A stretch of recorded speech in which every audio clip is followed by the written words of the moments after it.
Thank you, Doug. Now, may I welcome on stage our first keynote speaker, Laurence Lien, CEO of the National Volunteer and Philanthropy Center in Singapore. Hey, Laurence.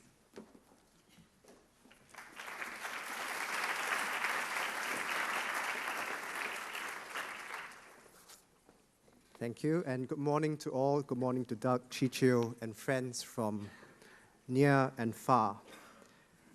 I think when Kevin asked me, where's Kevin, to do this, he's not here, because I'm going to tell him that he suffered from a bout of rash judgment. So I've decided that I'll tell you stories, because at least if you don't learn anything from me, you'll be entertained. I'll start from the beginning of my journey when I was conscripted as a board member of my family's foundation, the Lien Foundation. And this was October 2002. I say conscripted because when your grandfather tells you to sit on a board, you don't say no. It's not an option. There were 5 board members: my grandfather, my grandmother, my grandfather's long-term associate, my father, and me. And I must have brought the average age down by about 20 years. I was certainly excited to join the philanthropy world. I was brimming with ideas, and like a well-trained bureaucrat, the first thing I did was to write a policy paper. And like a good board dealing with unfamiliar ideas thrown at it, the board had an allergic reaction. I mentioned in the paper the words venture philanthropy. But that was not the offensive words, because they didn't have a clue what venture philanthropy was. What really gave discomfort were words like impact, alliances, partnerships, as well as the concepts of holding grantees accountable for results, and even, gasp, sitting on the boards of selected grantees. I remember the wisdom of one of the board members who said that charities would thank us more if we would just give them the check and don't bother them again. So why do you want to be the bad guy and end up being hated? So like a good bureaucrat, I wrote another policy paper. And this time I did not mention anything to do with venture philanthropy, and just stuck to the emerging social challenges, social needs, identifying new programs. And yes, we did make progress. We had a new mission, 2 new focus areas, and I lived to fight the battles another day. But that's my first lesson, that change is and can be difficult. And I realized that one shouldn't plan too much. Just act in small steps first and slowly win over the others with results, which I did. And I have to give the credit to the other board members who remained open throughout and became very supportive in the end. The second thing I did after the second policy paper was to approve an application process and invite a pre-selected list of charities in our new focus areas to apply for funding. And I personally did the due diligence on each of the charities to invite, and I thought, wouldn't they be excited to receive a letter from a grant-making organization requesting them to apply for funds? I mean, it's not done, and certainly not in those days in Singapore. And there was a strong encouragement towards applying for large, multi-year grants for new programs. I sent out letters to 35 organizations, and I waited for the home run. 15 replied. 20 didn't even bother to even acknowledge my letter. And if there are any grantees in this room, please heed this advice. You are allowed, and sometimes you should disappoint grant makers, but please be polite at least. At least reply to say, no thanks, when a prospective grant maker comes and begs you to let them give you money. So in the end, we gave out about 850,000 in grants. Everyone who replied got something because I said, you replied, so you deserve something. Those who didn't reply, sorry. And it was still a failure because I gave out 150,000 and we still had 2.3 million surplus for that year. And the episode taught me a few hard lessons. One is that it seemed that the NGOs in Singapore lacked hunger. 2, NGOs were lacking in core capabilities like good grant-seeking practices, and they couldn't even articulate their purpose or theory of change, let alone evaluate impact. And 3, the most important lesson of all was I needed a full-time staff. I was a volunteer board member running the entire grant-making exercise for that year from Boston, where I was spending a year doing a master's program. And I was making recommendations to the board based with no site visits, no grant-making experience, and with no help. So the third significant thing I did was to get a staff. Now, I believe we were the first family foundation to recruit someone to do grant making full-time in Singapore. And I made sure the job advertisement was out before I returned from the US. I was very efficient. And I was excited to see a nice stack of applications when I got back. It took about half an hour to go through it, and they all promptly went into the bin. Okay? None of them were suitable. None of them wrote a decent cover letter. And to cut a long story short, I went after someone who worked for me before, Powa. He will be here later. Is he here today? He'll be here later. He was driven and entrepreneurial. I knew he would learn fast. We both set up the Social Enterprise Fund at the Ministry of Community Development and Sports. But I still had to convince the board. They were fairly supportive of Powa, but one of my fellow governors thought that I should actually hire a stay-at-home mom part-time, and that the foundation would be too small for Powa's ambition, and he would probably leave after about a year. So Powa joined us in January 2005. I'm glad to tell you that he's still with us today and doing extraordinary work. So lesson number 2, hire well and set them free and show results. So enough storytelling for the time being, and let me get back to one of the critical learning points about NGOs in Singapore, which I believe has applicability in the region. I think funders have often shared with me the frustrations of NGOs not providing sufficient, meaningful opportunities for funding, lack of deal flow, and so on. In the 2011 UBS INSEAD study on family philanthropy in Asia, the study found that respondents contributed 55% of their philanthropic funds to their own projects and initiatives. And one principal reason is the belief that NGOs are insufficiently effective and transparent, and another is that the funding of NGOs is sometimes crowded out by funding from government and multilateral agencies. On the other hand, philanthropy itself is far from fulfilling its promise. Beyond personal fulfillment, philanthropy plays a critical role in the development of a nation in a few ways. And we have an opportunity here to build a new social contract among the public, private, and people sectors where the government, non-profit organizations, philanthropists, and citizens are committed to each other co-creating social change. But this does not mean letting the government off the hook, because the government still needs to provide public goods, regulate, and provide taxes to fund scaling up. Philanthropy can help this by incubating innovation and maintaining on-the-ground agility to meet new needs. And philanthropy can also advocate for policy change and keep looking for answers in a rapidly evolving society.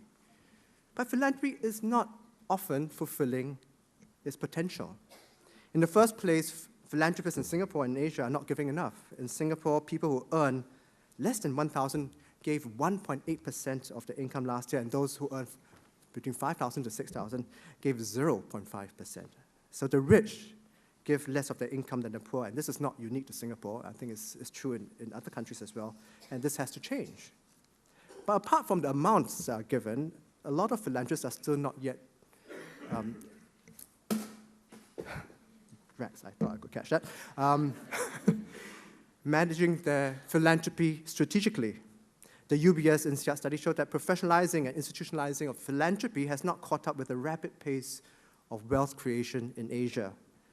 That at least in family philanthropy, there's a strong bias towards initiatives that maintain control rather than working together to achieve effectiveness and scale and working collaboratively.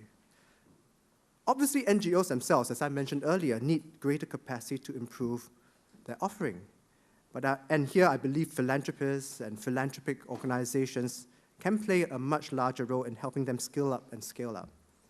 I visited one of the Lien Foundation grantees, which is a nursing home, and which came from the 2003 grant-making exercise, during that exercise. And I wanted to get insights into why innovation and scaling up was so difficult.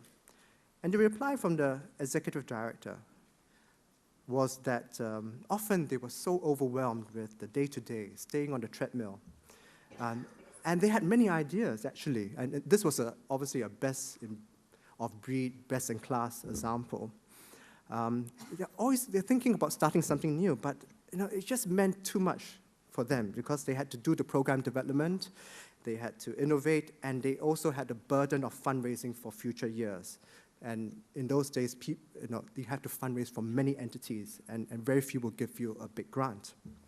And so this really changed my mindset about grant making. I mean, this nursing home, I considered the best in class, and yet they were having issues innovating, growing, scaling.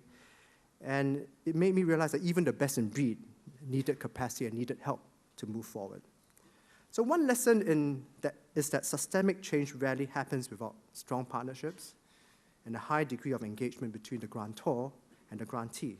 And it was loony for me to think that I could do my grant making from my computer looking at written applications. I simply couldn't tell the difference between poor ideas or bad English.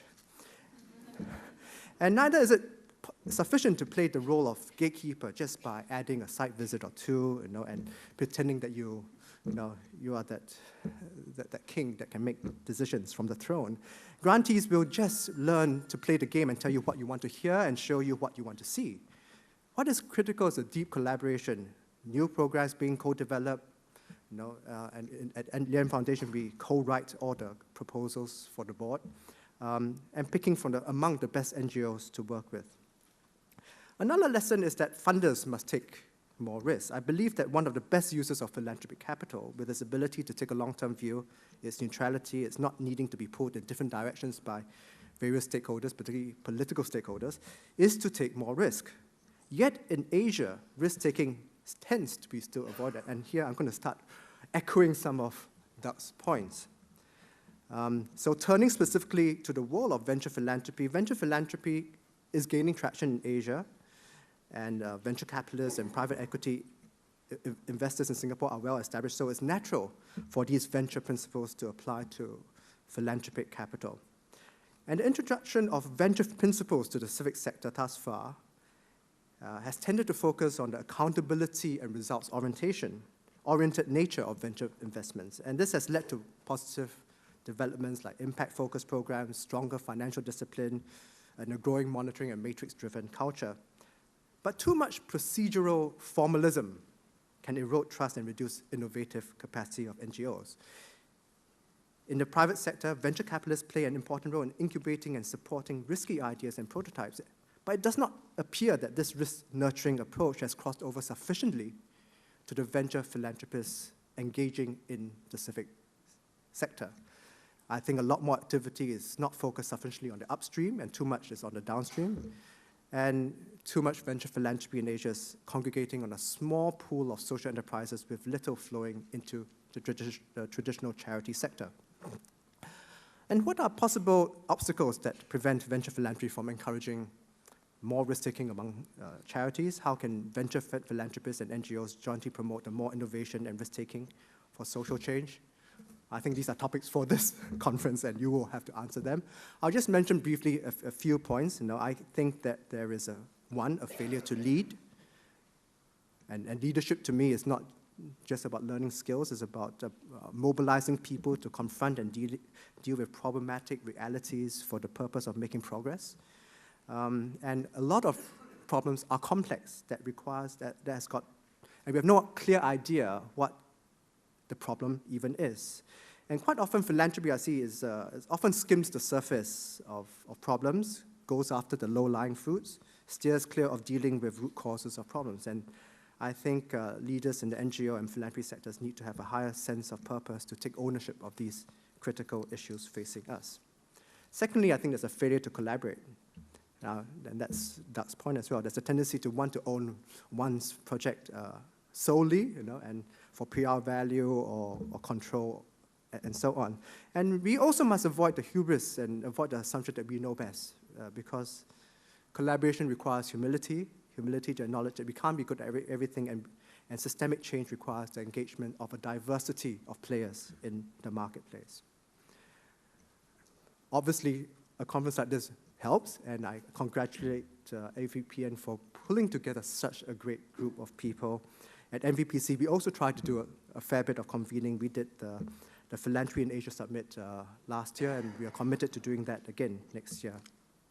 And thirdly, my last point, there's a failure to attract enough talent to the sector. And this is a source of frustration of leaders in the philanthropic sector in many parts of Asia. The lack of right people with the right training is one of the biggest hurdles to innovating and scaling up. And it's true in Singapore, where we are at a full employment situation, and talented people have an excess of opportunities and alternatives to working in the sector. And quite often, we have to come up against parents and mothers and, and family members who think that they should be in the banking sector or financial sector or be professionals. Having said that, I believe the future is bright. I see young people, the Generation Y, being much more socially conscious. There are many aspiring social entrepreneurs among them. There are many new platforms that are coming up. In Singapore, we see, and NVPC is supporting many of these Up Singapore enactors. The hub makes sense. And hopefully, after Cliff's visit this week, Unlimited Singapore at some time. But in Singapore, I think social entrepreneurs are often working at the fringe of the social sector. We want to immerse them in the social issues to drive systemic change and to have those deep strategic conversations with leaders, whether in the nonprofit or government sectors. So over the next 2 days, I think you will learn a lot from each other, from leading experts. But I think the challenge, as Doug posed, is this: what will change after this conference? Is you can be entertained and you can have very interesting sessions, but often nothing changes. So challenge yourself, please. You are pioneers. You are here at the very first AVPN conference.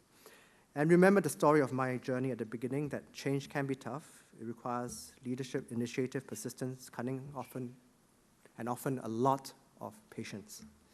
But always remember your mission and purpose. This will drive you to take a course, almost like a religion, and with passion and creativity.